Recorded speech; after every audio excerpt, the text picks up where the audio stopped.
La yenalallahu luhumuha ve la dimauha. Velakin yenaluhu takva minkum. La yenalallahu luhumuha. Allah Taala mal kurbanlık niyetine, anın veya kanına muhtaç emez. Allah cebeyt. Allah Subhanahu wa Taala oşonun kayrılı özüge beret. Kayrılı özü jeyip zanı. Allah Subhanahu wa Taala hiç de gerek emez. Oşon için Kur'an'da Allah aytıp koygan. La yenalullahi luhumuha ve la dimauha velakin yenaluhu takva minkum. Demek Allah Subhanahu wa Taala bizge farz kılıp kayrılı özünce degen. Bu kurbanlık ilgergi kavimlerde hem bolgan. İlgergi kavimler aldığınғы dinlerde de bolgan. Biroq alarda kurbanlık kılıp malın jegenge ruhsat berilgen emes. Malın jegenge bolgan emes. Alar toğu aparıp kurbanlık kılgan.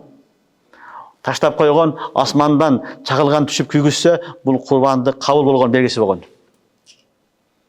Bilingärbi? Adam Aleyhisselam'ın maldarını okuyalarını okusanlar gelet. Ondan siz kardeşinde gelgen okuyalar. Peygamberimizin ümmeti, Peygamberimiz sallallahu aleyhi ve sellem'de rahmeti menen Allah Subhanahu wa Taala kurbanlık kılıp etini özüңөр jeseңер bolot degen. Kurbanlık kılıp etini özüңөр jeseңер bolot degen. Alhamdulillah kurbanlık kılabız özüң jeysin. Allah üçün soyasın, barını ber degen jeri jok. Bары jeseң de bola beret. Biroq жакшысы şariatта 3 bölüp koygan. 3'ten birini özüң je, 3'ten birini tuğanlarına ber, 3'ten birini oşol muhtaçlarga, yetim jesirlerge, kedeylerge ber degen. Et jebegenler de et jesin degen. Görüp otarsыңарбы?